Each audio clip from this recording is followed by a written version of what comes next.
For the last 10 years, the most successful teams in pro football have been the Dallas Cowboys and the Pittsburgh Steelers. In 1978, the Steelers, coached by Chuck Noll, and the Cowboys, coached by Tom Landry, again were conference champions and won the right to meet in the 13th Super Bowl. It seemed fitting that the last Super Bowl of the 1970s would match the two teams who have dominated the decade.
Early in the first quarter, the 80,000 fans at Super Bowl XIII were treated to the kind of football that has become a trademark of the Pittsburgh Steelers. Right down their throat! Come on, Terry! Bradshaw, the quarterback for the Steelers. Bradshaw hesitates and then throws deep for Stallworth in the end zone. Touchdown, Pittsburgh! Johnny Stallworth caught it between two Dallas Cowboys, and the Steelers are on the board first. How about that? Terry Bradshaw is a country boy, and perhaps his touchdown pass to John Stallworth was inspired by the country proverb, which advises, when you're invited to the biggest party of the year, you dance with who brung you. Bradshaw had gotten to the Super Bowl by passing, so it never occurred to him to play cautiously and establish his running game first. His pass caught Dallas unprepared and gave Pittsburgh a 7-0 lead.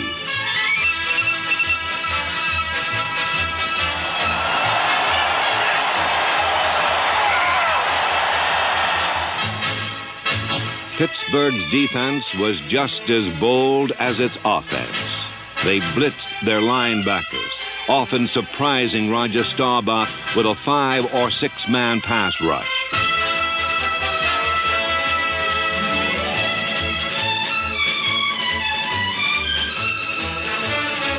Late in the first quarter, on a third down, they moved 8 men up to the scrimmage line. With all their manpower in the pass rush, the Steelers sacrificed themselves in the secondary. And once Tony Hill gathered in Staubach's quick pass, he scored easily.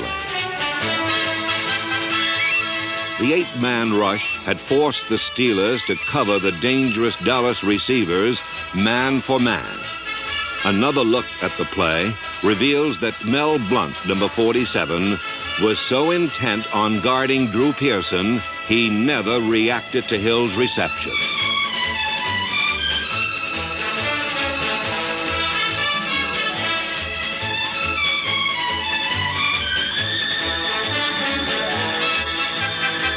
But perhaps the most remarkable part of this touchdown play was Roger Staubach's quick and accurate pass under extreme pressure.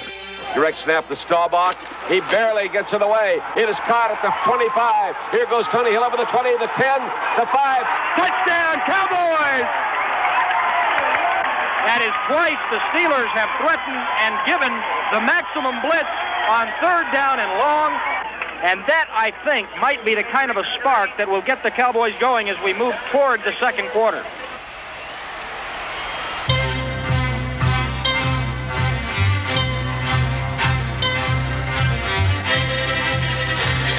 The second quarter began like the first, with Bradshaw throwing. Only now his mighty arm seemed ineffective as the Cowboy defense anticipated his every move.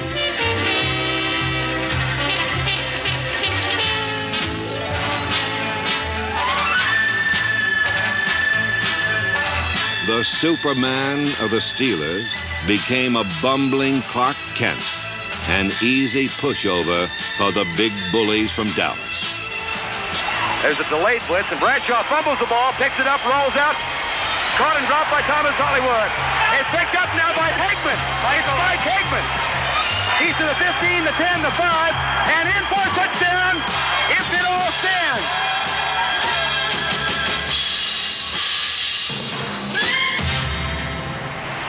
Dallas moves out to a 14-7 lead. Bradshaw has had 2 fumbles and 1 interception. And he, at times, has not thrown the football well. He started off pretty well, directing that 56-yard touchdown drive, but he's since been ragged. The play that gave Dallas a 14-7 lead began as a rollout pass. But when Bradshaw collided with Franco Harris, the ball popped loose.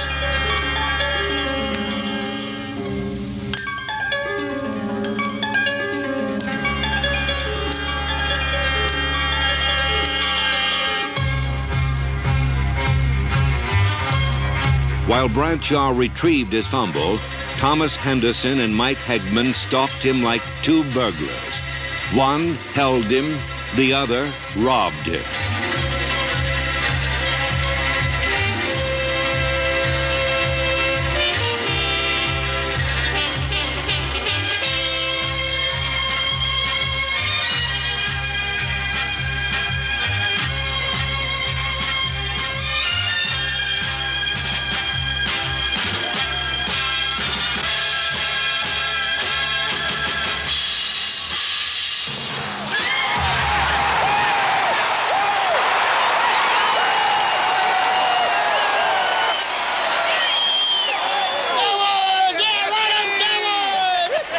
Hegman's touchdown was a bitter pill for the Steelers to swallow, but it was just the tonic they needed.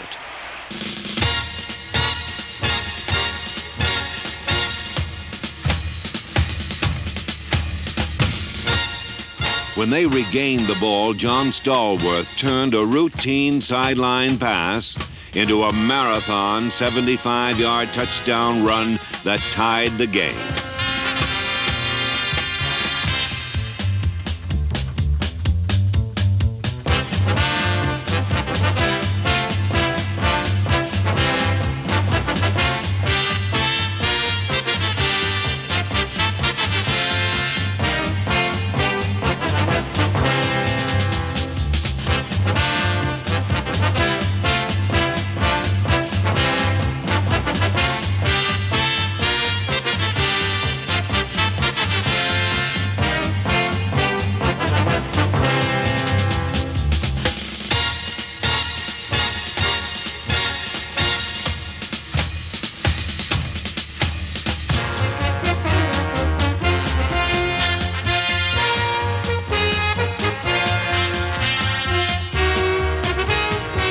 Stallworth's run tied the record for the longest scoring play in Super Bowl history.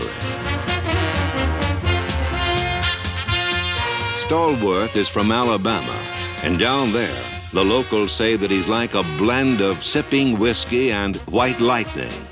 Smooth, with a good, strong finishing kick.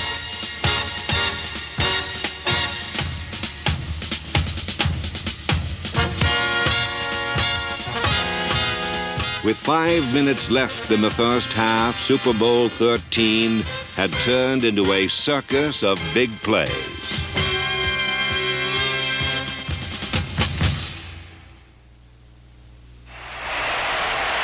In 1978, the Pittsburgh Steelers had the best record in the NFL. They are a mature, physically powerful squad with a special confidence that allows them to reach for heroism instead of merely trying to avoid mistakes. With 2 minutes left in the half, Bradshaw boldly blended the varied talents of his teammates. Like a skilled conductor, he directed them in a classic 2-minute drill.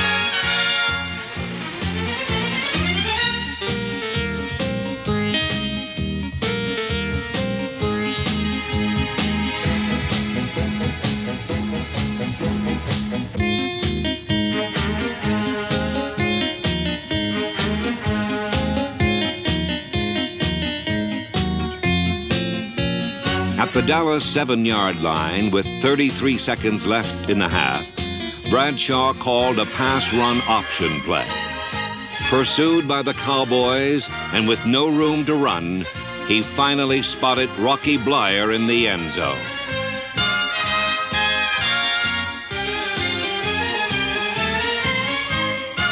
What a heck of a catch that was by Rocky Bleier, huh?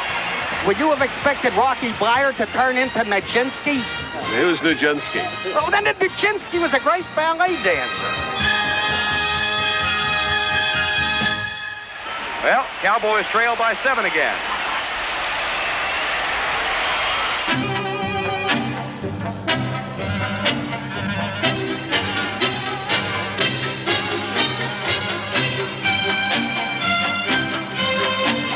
When the second half began, the Dallas offense struck quickly to get back what its defense had so grudgingly given away in the closing seconds of the first half.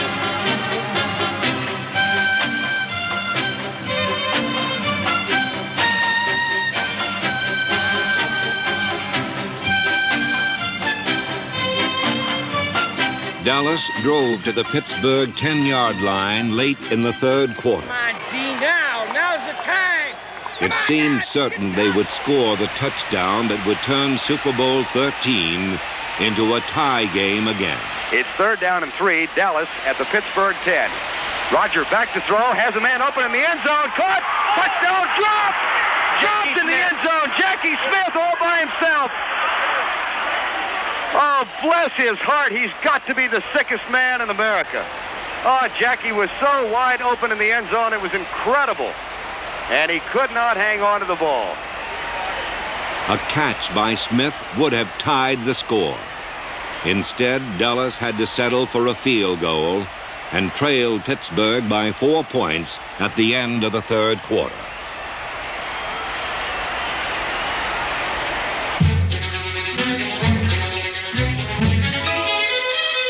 In the fourth quarter, another pass that wasn't caught did even more damage to the Cowboys. This one was intended for Lynn Swann of the Steelers. An interference penalty against number 31, Benny Barnes, turned this incomplete pass into a 33-yard gain for Pittsburgh. Bradshaw's pass to Swann was a reckless throw that was up for grabs the moment it floated into the secondary. When Barnes tripped, Swann stumbled over it. What hurt the Cowboys just as much as the penalty was the manner in which Pittsburgh easily converted their good fortune into a crucial touchdown. Giving the ball to Franco through the middle, then over the 15, the 10, the 5, touchdown Pittsburgh. They opened it up down the middle, and the big guy went straight ahead through the hole. He knocked them loose in every direction, and the Steelers go on the board with a... Franco Harris's touchdown was an alert decision by Terry Bradshaw. He called the play at the scrimmage line when he noticed an opening through the center of the Dallas defense. Charlie Waters, number 41, tried to close the hole, but he collided with an official, and Harris had an open road to the end zone.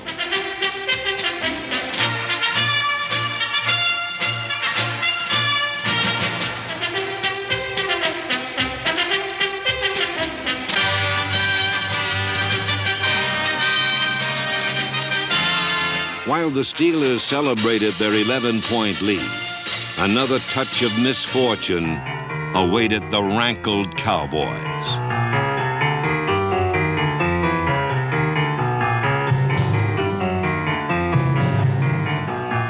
On the ensuing kickoff, Roy Jarrella slipped, and his kick bounced directly to defensive tackle Randy White.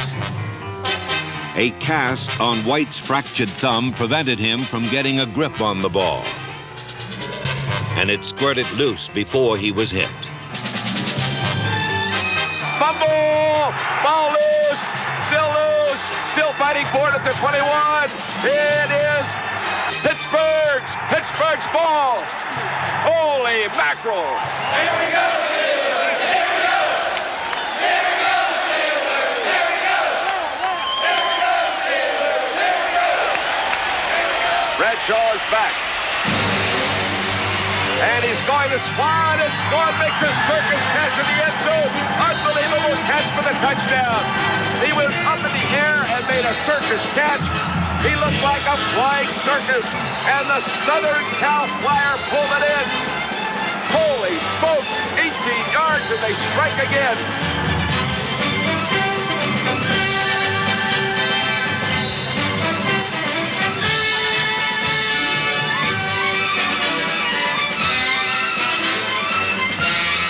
Swan's catch was Bradshaw's 4th touchdown pass of the day.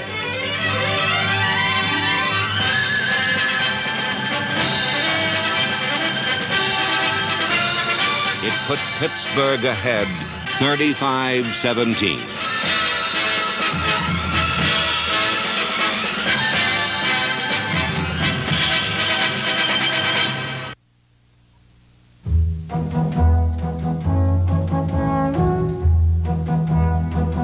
With only 6 minutes to play, Dallas trailed by 18 points. There were tears in the eyes of Texas, but seldom was heard a discouraging word by the Cowboys themselves. Get it again, Dennis! It ain't no blitz. It ain't no blitz. There he is, Tony. In 1963, Roger Staubach's legs won him the Heisman Trophy at the Naval Academy. Now, 15 years later, they served him well again.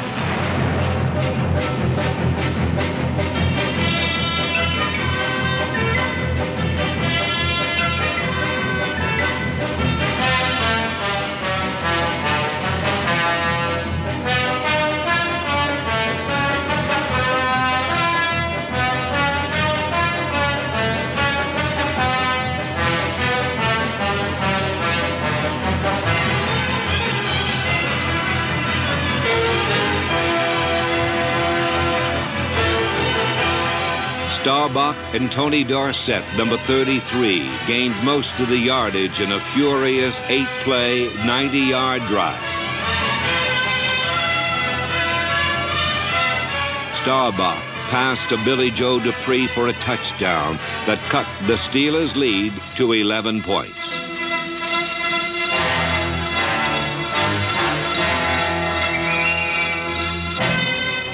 And now here comes the onside kick. It comes to the left side, and the Steelers drop it, and the Cowboys recover. Dallas has the football at the 49-yard line. Dennis Thurman picked it up, and the Cowboys may still be alive.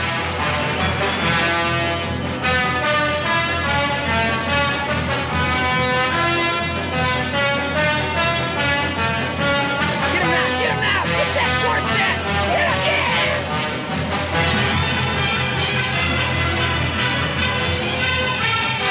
With only 2 minutes to play, Dallas needed 2 touchdowns to win.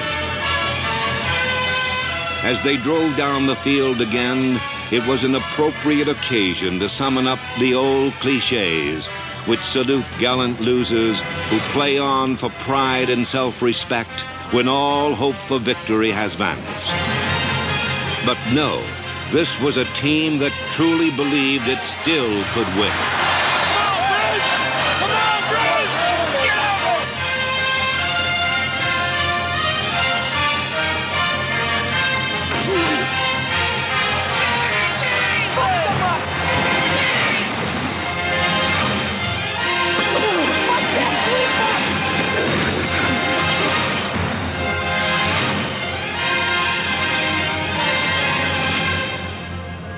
Staubach takes the ball. Now he's looking, pumps, throws, open man, touchdown. Score is 35-31 in Super Bowl 13. Again, Dallas broke through Pittsburgh's defense. But now they were caught in the deadly squeeze of the clock. 22 seconds on the clock. The Cowboys' remote chance for victory disappeared into the arms of Rocky Bleier. It's all over, and the Pittsburgh Steelers have become the first team in the history of the National Football League to win 3 World Championships.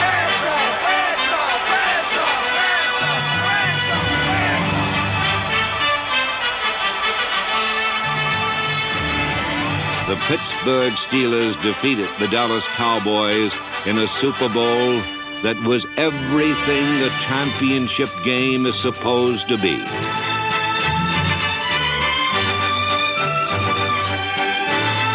Perhaps Frank O'Hara said it best. This was the greatest game I ever played in.